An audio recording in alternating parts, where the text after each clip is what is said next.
ভারতের কাশ্মীরের পেহেলগামে মঙ্গলবারের ভয়াবহ হামলায় ২৬ জন নিহত হয়েছেন।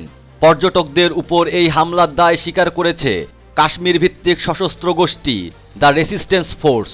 বুধবার হামলার দায় স্বীকার করে দেওয়া এক বিবৃতিতে গোষ্ঠীটি বলেছে, যাদের টার্গেট করা হয়েছে তারা কোনো সাধারণ পর্যটক নয়। ভারতীয় নিরাপত্তা বাহিনীর সঙ্গে তাদের যোগাযোগ ও সংশ্লিষ্টতা ছিল। তারা ছিল গোপন সংস্থার সদস্য।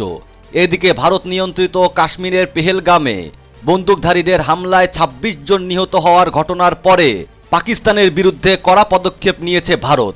বুধবার এক বিশেষ সংবাদ সম্মেলনে ভারতের পররাষ্ট্র সচিব বিক্রম মিস্ত্রি কিছু সিদ্ধান্তর বিষয়ে জানান। সেগুলো হলো সিন্ধু পানি বন্টন চুক্তি অবিলম্বে স্থগিত করা এবং পাঞ্জাবের আটারি চেকপোস্ট অবিলম্বে বন্ধ করে দেওয়া। এছাড়াও সার্ক দেশগুলোর জন্য বিশেষ ভিসা নিয়ে পাকিস্তানের নাগরিকরা ভারতে ভ্রমণ করতে পারবেন না, সেই তথ্যও জানানো হয়েছে। যারা ওই ভিসায় ইতিমধ্যে ভারতে রয়েছেন তাদেরও ওই ভিসা বাতিল করা হচ্ছে এবং ৪৮ ঘন্টার মধ্যে ভারত ছাড়তে বলা হয়েছে। দিল্লিতে পাকিস্তানি দূতাবাসে সে দেশের সেনা, বিমান ও নৌবাহিনীর যে পরামর্শদাতারা রয়েছেন তাদের অবাঞ্ছিত বলে ঘোষণা করেছে ভারত।